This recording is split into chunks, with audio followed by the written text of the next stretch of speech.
किसी किसी का जोन होता है। बिल्कुल। जैसे भोजपुरी में बहुत जैसे शिल्पी जी हैं बहुत अच्छा फोक गाती हैं, अनुपमा जी स्टेज पे बहुत अच्छा हिंदी सॉन्ग गाती हैं।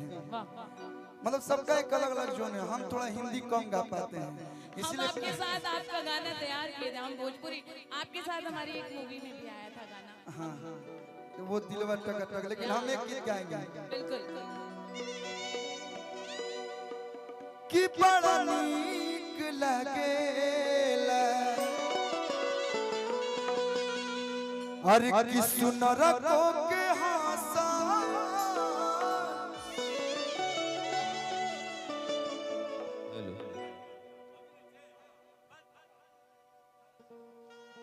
देखिए कभी कभी क्या होला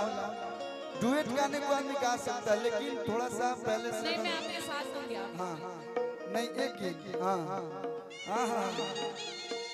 कि मनवा में बसल बाड़ी अरे की करे जबे में धसा अरे त बड़ा नीक लागेला हो त बड़ा नीक लागेला अरे कि सुनर को के हंसा बड़ा नीक लागेला सुनर को के हंसा बड़ा नीक भैया मनवा में बसल बाड़ी करे जबे में धसा बड़ा नीक लागेला बड़ा नीक लागेला हे जले नजर देखियो हटना अरे त बड़ा नीक लागेला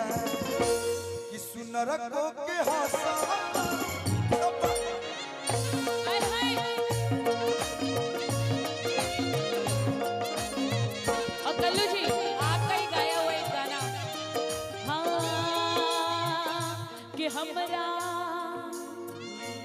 हमरा राजा जी के गलिया पे दिल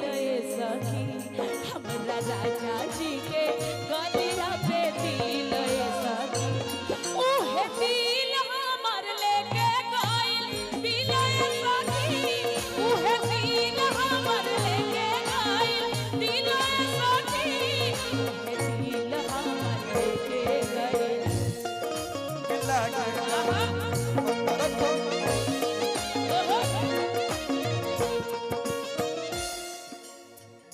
नैना शराबी तहर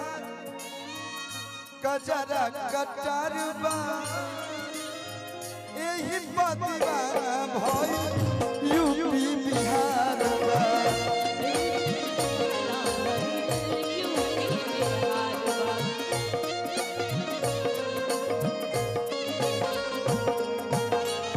नैना शराबी तहर कजरा कटरबा एही बदीवाना भइल यूपी बिहार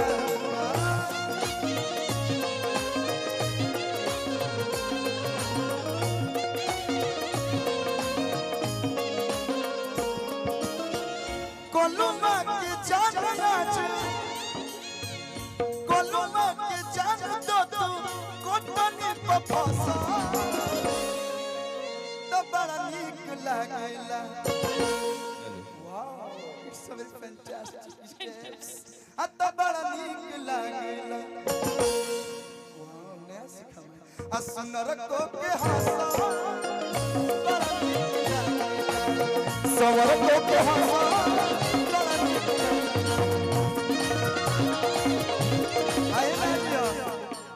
एक लाइन और इसी में एक लाइन गा लेता हूँ इसके बाद आप अपना इसके लगा गाइएगा। नहीं लेकिन आपके साथ वो साथी रे तेरे बिना भी क्या जीना भैया अखिया तो हरे ही रहिया ताके गइलू कैसन रोग धरा होता ही मिलना वाला मन तड़पे छान छान दिल हमार लागे कहीं ना साथी रे